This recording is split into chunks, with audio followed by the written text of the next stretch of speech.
নমস্কার বন্ধুরা, আজ আমি আপনাদেরকে চিকেন পকোড়া বানিয়ে দেখাচ্ছি। আপনারা দেখতে থাকুন। আমার ভিডিওগুলো যদি আপনাদের ভালো লেগে থাকে প্লিজ আমাকে সাবস্ক্রাইব আর লাইক করবেন। এই চিকেন পকোড়া বানানোর জন্য আমার যে যে উপকরণগুলো লাগবে আপনারা দেখতে থাকুন। এখানে আমি বোনলেস চিকেন ছোট ছোট পিস করে নিয়েছি, আপনারা পারলে দোকান থেকেও করিয়ে আনতে পারেন। এটা আছে চালের গুঁড়ি, এখানে আছে বেসন, এটা ময়দা, আর অল্প একটু খাবার সোডা নিয়েছি। এখানে আছে হলুদ গুঁড়ো, ধনে গুঁড়ো, জিরা গুঁড়ো, লঙ্কা গুঁড়ো, আর আছে নুন। এখানে আছে চিকেন মশলা পাউডার, গরম মশলা পাউডার, আর এখানে আমি মাস্টার্ড অয়েল নিয়েছি। এখানে আছে কোচানো পেঁয়াজ, লঙ্কা কুচি, আদা কুচি, রসুন কুচি, আর ধনে পাতা আমি কুচিয়ে নিয়েছি, আর আছে টমেটো কুচি। আপনারা দেখতে থাকুন। এই চিকেনের মধ্যে আমি এই সমস্ত কিছু আস্তে আস্তে ঢেলে দিচ্ছি। বেসনটা আমি নিয়ে নিচ্ছি, বেসন নিয়ে নিলাম, চালের গুঁড়ি একটু নিয়ে নিলাম,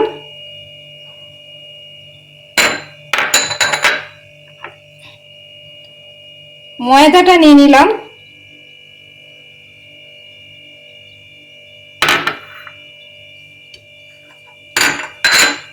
এই যে সমস্ত মশলা আছে এই মশলাটাও আমি পুরো নিয়ে নিচ্ছি। এখানে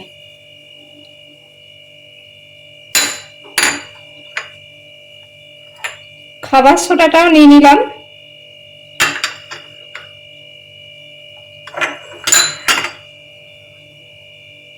চিকেন মশলা, গরম মশলাটাও নিয়ে নিলাম। এখানে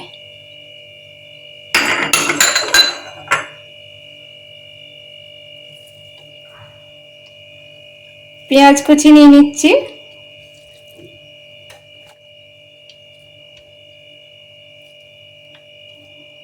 টমেটো কুচি নিয়ে নিচ্ছি,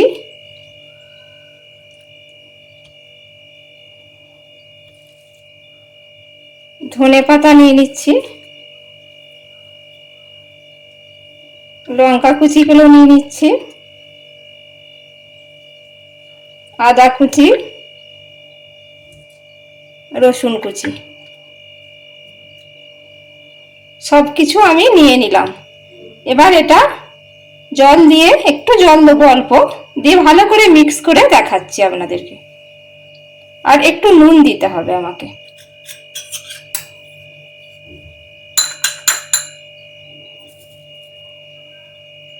এবার আমি সবকিছু একসাথে মিক্স করে দেখাচ্ছি।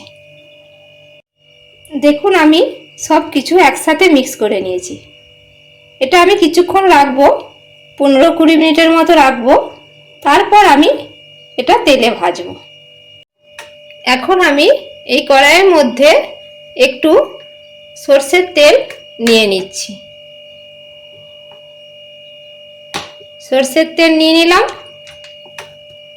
এই যে দেখুন তেলটা গরম হয়ে গেছে। এবার আমি পকোড়াগুলো বানাবো।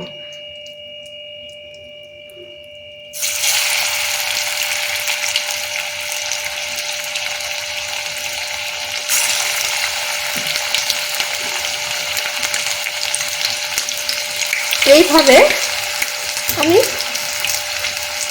সব কটা ছেঁকে নেব।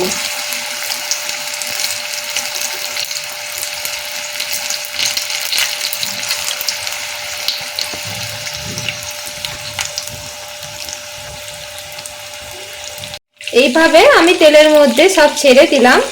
এবার চিকেনটা যাতে তাড়াতাড়ি সিদ্ধ হয়ে যায় সেজন্য আমি এই চাপাটা দিয়ে দেব।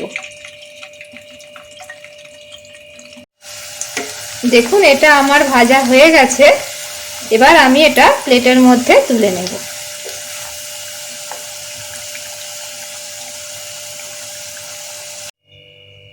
এই যে আমি সব ভেজে প্লেটের মধ্যে নিয়ে নিয়েছি। এটা আপনারা সস দিয়েও খেতে পারেন, আবার বিকেলে চায়ের সাথেও খেতে পারেন। খুব ভালো লাগবে খেতে এটা।